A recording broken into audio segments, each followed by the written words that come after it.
By the way, before I kick off with this video, do you remember that Manfred Mann and the Earth Band song, Blinded by the Light, revved up like a deuce, another runner in the night? Of course, you can change that opening line to Blinded by the Woke.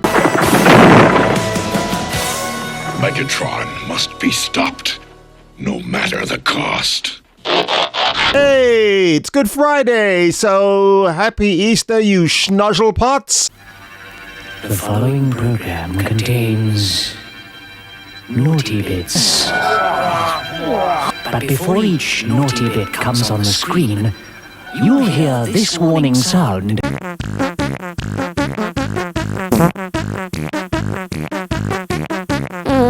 Hotter than this. And more exciting than this. Yes, friends, Thames Television brings you the test card. But going back to memory lane, God man, this series from 1976, you probably won't remember it if you're born of a different time and era, but I gotta play this to you. 8, 4, 5, 6, 7, 8, Schlemiel, Schlemazel, Hasenpfeffer Incorporated. We're gonna do it.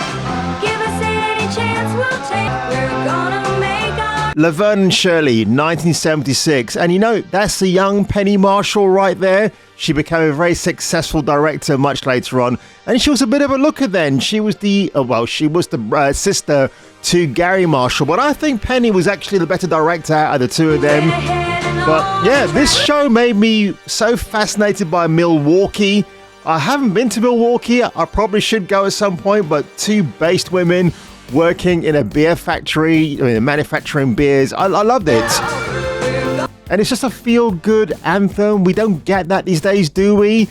And just to prove my point, well, this report from Bounding Into Comics. So you've got Homelander from The Boys drinking something dubious. I'm probably not going to divulge what that probably is. Have I even seen this episode of The Boys? I probably haven't because I lost interest after season 2. But this is an interesting article. Amazon Studios scrapped ranking shows based on audience scores because it revealed audiences found queer stories off-putting. Now, what I would say is I don't care about a gay character appearing in a TV show or a film as long as it's not being thrown in your face. If they happen to be gay, like Negasonic Teenage Warhead in the Deadpool films, I don't know what her character... Oh, actually, she was gay, wasn't she? Or is? I think in the second film, we see that she has a same-sex relationship with another character. It's been that long since I've seen the film. But then again, when they showed that in the movie, I was not put off. I wasn't going, yeah, get rid of it, yeah. It's only when you get stupid stuff like Miles Morales, who's just Miles Morales. And again, it was another content creator that pointed this out. If you watch the trailer for Across the Spider-Verse, Miles Morales has a BLM logo on his bag. How cringe is that? If that were me, I'll be going in with a Blue Lives Matters bag just to see if I'm going to upset, the woke leftists at that campus. But, this is neither here or there for me. But back to this story again, it's just pretty funny. Oh, God, I don't believe this. So this is meant to be Rosie O'Donnell, obviously making a lot of effort here to not look like Rosie O'Donnell. This is Amazon's version for A League of Their Own 2022. I didn't even know this had been turned into a drama series because the 1992 film, shock horror, directed by Penny Marshall, starring Rosie O'Donnell and Madonna, about an all-female baseball team. It was a nice film. I don't wax lyrical about it now, but I remember at the time watching it with a pal of mine, and we both walked out thinking this was an okay movie. It was pretty good. This new article comes from The Hollywood Reporter's Kim Masters, who details that Amazon's reliance on testing and data led to a clash late summer, specifically following a marketing meeting regarding the company's A League of Their Own series, or should that be series. Masters notes that during this meeting, an Amazon executive pointed out that data showed audiences found queer stories off-putting and suggested downplaying those themes in materials promoting the show. If you're going to promote a show, but you leave out the queer stuff, and then you watch the show, and then suddenly the queer stuff appears in your face, then you're not going to watch it now, are you? This is why I don't trust Hollywood these days, folks, because they'll just entice you, they'll pull you in, and then when they start bringing out the woke messaging, it's hard for you to pull out. And that phrase sounded a lot more worse than it should have. And sticking with Amazon, folks, the Rings of Power was always going to be a controversial topic among Lord of the Rings fans. Why? Because it never stuck to the original source material? Of course, why would it not be controversial? Good grief, man. I made several videos about this show last year. Mildly entertaining videos. I had a great time making it because it gave me some money in my pocket. So thank you very much, Jennifer Sulkey of Amazon. Jennifer Sulkey. She sounds very insufferable by that surname alone. Of course, now they're making season 2 apparently.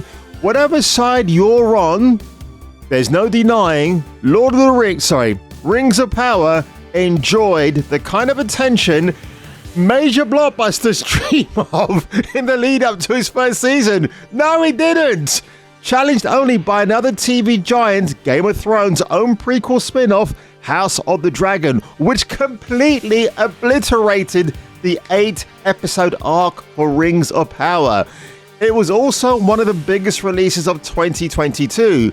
Well, there was the Terminal List and there was Jack Reacher, two very unwoke TV shows from Amazon Prime, with its 2-episodic premiere and easily dominating Nielsen streaming ratings for its first week.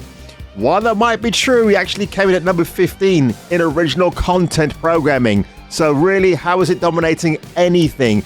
Dead of Geek is a terrible, terrible website. It just shills for very woke media. So of course, they will actually be lost in the smell of their own farts and dictate to you what they think is the actual true narrative in the war on pop culture. That's why I made this channel, because I'm sick and tired of seeing my favorite IPs, things being destroyed again and again. Oh boy, oh boy. It's all done in the best possible time. Well, this is this is an old article, but I had to talk about it. So the gamer praises censorship of Ashley's outfit. Now, if you want to know who Ashley actually is, it's this lovely lady right behind me. This is a mod, which I kind of dug, actually. Well, hey! That is Ashley from Resident Evil 4, Homecoming Ashley. So, yeah, had to have that there for obvious reasons. Now, this article says that the original game's panty shot encouraged misogynistic behavior in real life. Well, let's just say this. Some people have an appreciation of money shots where it comes to males and females. You know, in the Mass Effect games, you can actually do close-up butt shots of your leading character, whether they're male or female, and nobody ever says anything about that. Even in the Legendary Edition release of the first 3 Mass Effect games, they didn't really do their best to censor any of that because it's a done and dusted thing. And look, if you want to blame anybody, blame Capcom. They put that stuff in Resident Evil 4. So they probably knew the mentality, the mindset. This is 2004, remember? Where if you're a male player, you might want to be curious to see if you can look up Ashley Graham's hoo-ha, and then she makes a remark about it. Does it encourage misogyny? No, I think insufferable women encourage misogyny men. That's their job. If you're a female and you're insufferable, you're going to encourage that. Do I condone misogyny? Of course I don't. I just don't like Karens. I just don't like insufferable females who want to be the center of attention of everything. Of course, with the whole transgender thing now, well, that's going to be a whole nother issue to deal with, because it's going to be somebody walks into the office space, but they're no longer male, they're female, but you're going to treat them accordingly, and it's going to become a complete and utter woke nightmare. So this story did actually make me laugh. And yeah, I mean, look, I've been playing the new version. I have no quarrel. Ashley still looks hot, and that's good enough for me, actually.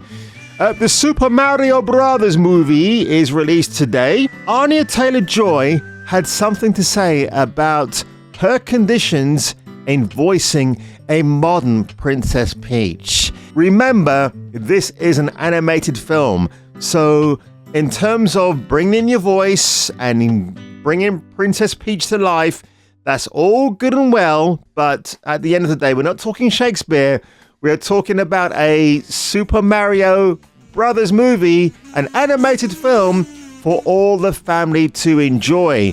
So yes, apparently there's a girl boss moment in the film where she gets captured by Bowser, who's voiced by Jack Black, but she deceives him and the guards and gets away.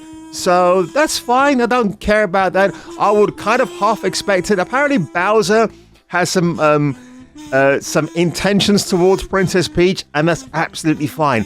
I cannot imagine kids going today being offended by that notion or that theme, because we've seen it for years and years. You're going to see it in entertainment anyway. I mean, what if it was the other way round, where a female boss captured the male character and started to interrogate him in very salacious and naughty ways? Are we going to be upset by that? No, we'll probably find it funny, or we'll probably find it cringe-inducing. And speaking of cringe and inducing, Don Lemonis, his misogyny is exposed at CNN. Malicious texts, mocking female co-workers, and diva-like behavior. Because when you're a celebrated black gay icon, I don't know if Don Lemon actually is an icon or even celebrated at this point, it's your excuse for berating your based female straight colleagues who have no issue at all with you. But apparently with Don Lemon, this is an issue, and oh, well, you know what, good luck to him. I mean, they hired him as a diversity piece in the first place, right? So this is what you're going to do. If you hide diversity, that virtue signal, and they think they can get away with, woke murder. Is there such a thing as woke murder? I have no idea. But to tail end this video today, folks, the Super Mario Brothers movie is getting roasted by critics, but is getting applauded by the movie-going audience, which I like to see. So this is funny, right? At the moment I'm videoing this video, at the moment of recording this video, the current score on Rotten Tomatoes, and let's not forget, folks, not the barometer of how you decide to go and watch a film. It's there. It's all good and sundry. No problem. 53% of movie critics don't like this movie. Grace Randolph apparently didn't like she thought there wasn't enough of the post-Me Too era, because why the fuck would you bring Me Too into a kid's cartoon? That makes no friggin' sense. It's just like bringing in Save Trans Kid in Spider-Man Across the Spider-Verse, because the actual Spider-Man cartoons and the comics, yes, while they acknowledge New York City and the NYPD, that's as far as it went. They weren't bringing social injustices into those comics. Again, if you want that, then you had the Black Panther comics from the Marvel 70s era. But look, going back to this article, 96% of the audience says, yes, we like this film, based on 1,000 verified ratings. And in fact, let's just click on one of those ratings quickly and see what it brings up. It was a good movie, and it was really funny, and great references with Nintendo. That's probably going to count me out because I'm not a real Nintendo fan, but I'm going to go in as a normie and watch this film and enjoy it. Really good movie. Me and my kids enjoyed ourselves. Now, what I've heard from other YouTube content creators, there's no woke nonsense in this film. You can take your kids along, it'll be safe. Because it's Japanese and it's Nintendo, but they've employed American talent, hopefully just keep it like that. But of course, the sequel comes out and they slightly wokeify it, people are going to get completely cheesed off. So guys, if you enjoyed my roundup today of the news for the week, and boy oh boy has it been absolutely terrible in regards to that, but I've had fun mocking all the stories. It's been really, really hilarious. Disney will shoot itself in the foot. I don't care. Bob Iger apparently is telling Kevin Feige there's going to be a budget cap on Marvel movies going forward, and there's going to be less TV shows of Marvel on Disney Plus, which is great, fine, because I'd rather watch documentaries rather than shit shows on Amazon or rather on Disney about what it's like to be a powerful female woman. Can't wait. Whoopie-doo. Who cares? And on that one, folks, if I were you and if you were me, you better come back for the next fun installed video. Yes,